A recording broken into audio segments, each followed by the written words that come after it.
আসসালামু আলাইকুম এভরিওয়ান, স্বাগতম জানাচ্ছি আমার আজকের পর্বে।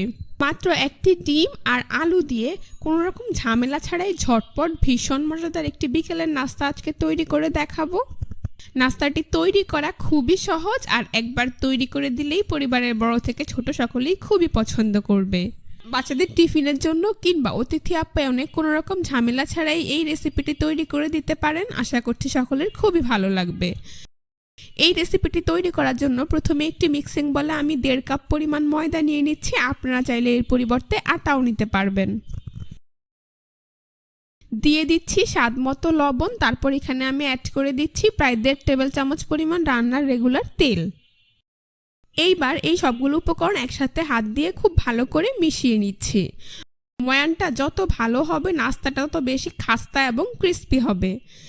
যখন দেখবেন ময়দা এইভাবে হাত দিয়ে মুঠো করলে দলা পেকে যায়, তাহলে বুঝতে হবে ময়ান পারফেক্টলি তৈরি করা হয়ে গিয়েছে। এখন আমি অন্য একটি ছোট বাটিতে 3 থেকে 4 চামচের মতো শুকনো ময়দার মিশ্রণ উঠিয়ে নিচ্ছি। তারপর এটাকে এক সাইডে রেখে দিচ্ছি। এইবার এর মধ্যে অল্প অল্প করে নর্মাল টেম্পারেচারের পানি অ্যাড করে একটি ডো তৈরি করে নেব। অবশ্যই আপনারা এইভাবে অল্প অল্প করে পানি অ্যাড করে ডোটা তৈরি করে নেবেন, তাহলেই বুঝতে পারবেন ঠিক কতটুকু পানি লাগতে পারে। তো দেখতেই পাচ্ছেন আমার কিন্তু ডো তৈরি করা হয়ে গিয়েছে। এখন আমি এর উপর সামান্য পরিমাণ তেল মাখিয়ে একটি ঢাকনা দিয়ে ঢেকে এটাকে রেস্টে রেখে দেবো 15 থেকে 20 মিনিটের জন্য। তারপর অন্য একটি মিক্সিং বলে আমি বড় সাইজের 2টি আলু এইভাবে কেটে খোসা ছাড়িয়ে সেদ্ধ করে নিয়েছি। এবার একটি আলু ম্যাশার দিয়ে আলুগুলোকে ম্যাশ করে নিচ্ছি। আপনারা চাইলে কাঁটা চামচ দিয়ে কিংবা হাত দিয়েও ম্যাশ করে নিতে পারবেন, তবে খেয়াল রাখতে হবে যেন কোনো প্রকার আলুর দলা না থাকে। দেখতেই পাচ্ছেন আমার কিন্তু আলুগুলো খুব ভালোভাবে ম্যাশ করা হয়ে গিয়েছে। এখন আমি এর মধ্যে অ্যাড করে দিচ্ছি বড় সাইজের 2টি পেঁয়াজ কুচি, দিয়ে দিচ্ছি কাঁচামরিচ কুচি 2 থেকে 3টি, ধনিয়া পাতা কুচি দিয়ে দিচ্ছি 1 টেবিল চামচ পরিমাণ, আস্ত জিরা দিয়ে দিচ্ছি 1/2 চা চামচ পরিমাণ, চিলি ফ্লেক্স দিয়ে দিচ্ছি 1/2 চা চামচ পরিমাণ। তারপর এখানে আমি চাট মশলা অ্যাড করে দিচ্ছি 1/2 চা চামচ পরিমাণ, লবণ দিয়ে দিচ্ছি স্বাদ মতো, আর সবশেষে এখানে অ্যাড করে দিচ্ছি 1/2 চা চামচ পরিমাণ গরম মশলার গুঁড়ো। এবার এই সবগুলো উপকরণ একসাথে হাত দিয়ে খুব ভালো করে মিশিয়ে নিচ্ছি। ঝালের পরিমাণটা আপনাদের পছন্দ অনুযায়ী কমিয়ে বাড়িয়ে দিতে পারবেন। দেখতেই পাচ্ছেন আমার সবগুলো উপকরণ একসাথে খুব ভালো করে মেশানো হয়ে গিয়েছে। এবার এটাকে এক সাইডে রেখে দিচ্ছি। তারপর এখানে আমি নিয়েছি একটি সেদ্ধ ডিম। ডিমটাকে আমি আগেই সেদ্ধ করে খোসা ছাড়িয়ে পরিষ্কার করে নিয়েছি। এবার একটি ছুরি দিয়ে ডিমটাকে এইভাবে কেটে সমান 2 ভাগে ভাগ করে নিচ্ছি। তারপর এইখান থেকে একটি ভাগ নিয়ে এর এক পাশ থেকে এইভাবে লম্বা স্লাইস করে কেটে নিচ্ছি। এবার অন্য ভাগটাকেও আমি একইভাবে কেটে নিচ্ছি। দেখতেই পাচ্ছেন ডিমের একটি পিস দেখতে ঠিক এই রকম হয়েছে। তারপর এটাকেও আমি এক সাইডে রেখে দিচ্ছি। তো ফিরে এলাম 20 মিনিট পর। আমি ঢাকনা সরিয়ে নিচ্ছি। দেখুন ডো কিন্তু আগে থেকে অনেকটাই সফট হয়ে গিয়েছে। এখন এটাকে আরও কিছুটা সময় মথে নিচ্ছি। তারপর একটি বোর্ডের ওপর নিয়ে নিচ্ছি। বোর্ডের ওপর নিয়ে আবারও এইভাবে গোল বলের মতো তৈরি করে নিয়ে তারপর একটি ছুরি দিয়ে কেটে সমান 2 ভাগে ভাগ করে নিচ্ছি। এইখান থেকে একটি লেচি রেখে অন্যটাকে মিক্সিং বলে ঢেকে রাখছি। এবার এই লেচিটাকে এইভাবে গোল বলের মতো তৈরি করে নিচ্ছি। তারপর চেপে চ্যাপটা করে উপরে পরিমাণ মতো ময়দা ছিটিয়ে দিচ্ছি। একটি বেলুন দিয়ে বেলে মিডিয়াম পুরো একটি রুটি তৈরি করে নিতে হবে। এখানে রুটিটাকে খুব বেশি পাতলা করে ফেলা যাবে না, আবার অনেক বেশি ভারী করেও বেলা যাবে না। দেখতেই পাচ্ছেন আমার রুটি তৈরি করা হয়ে গিয়েছে। এর পুরুত্বটা আপনাদেরকে আমি দেখিয়ে দিচ্ছি। আশা করি আপনারা দেখেই বুঝতে পারছেন। এখন একটি ছুরি দিয়ে এর চারপাশ এইভাবে সমান করে কেটে বর্গাকার শেপ দিয়ে দিচ্ছি। আপনারা একটু খেয়াল করলেই বুঝতে পারবেন কাজটা আমি ঠিক কিভাবে করছি।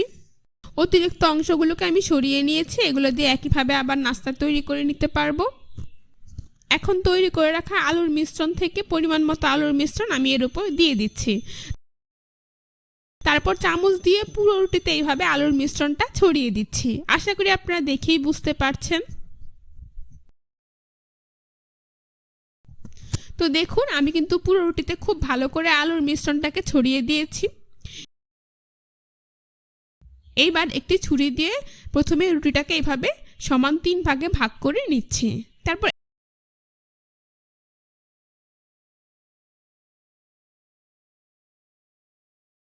একইভাবে আড়াআড়ি করেও 3টি ভাগ করে নিচ্ছি, অর্থাৎ রুটিটাকে আমি এরকম ছোট স্কোয়ার শেপের 9টি ভাগ করে নিয়েছি। দেখতেই পাচ্ছেন এগুলোকে আমি একটু ছাড়িয়ে নিচ্ছি, একটি ভাগ দেখতে ঠিক এইরকম হয়েছে।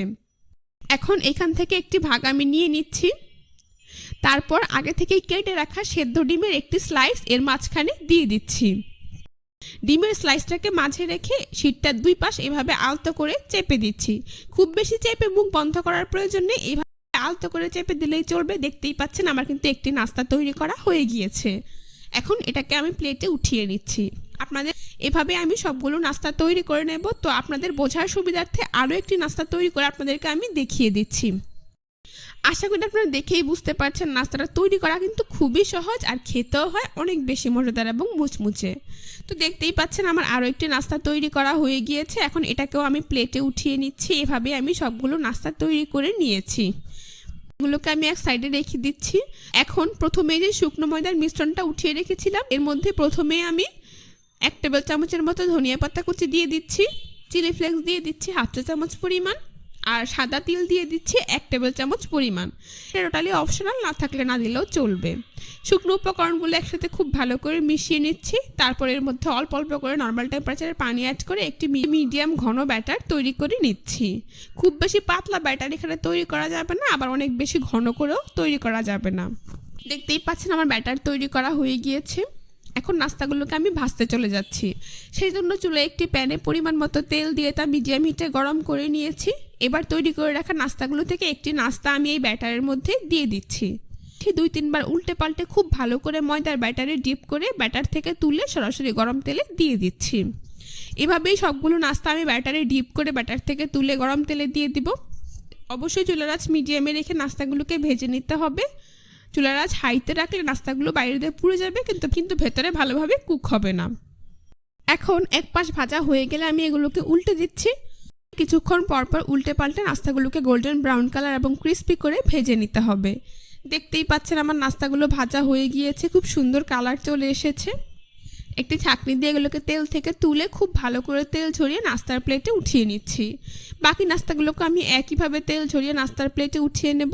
তারপর এভাবে আমি সবগুলো নাস্তা ভেজে নিয়েছি। এখন পরিবেশন করে আপনাদের দেখিয়ে দিচ্ছি। দেখতেই পাচ্ছেন নাস্তাগুলো দেখতে মাশাআল্লাহ কতটা সুন্দর হয়েছে, খেতেও হয়েছে অসাধারণ।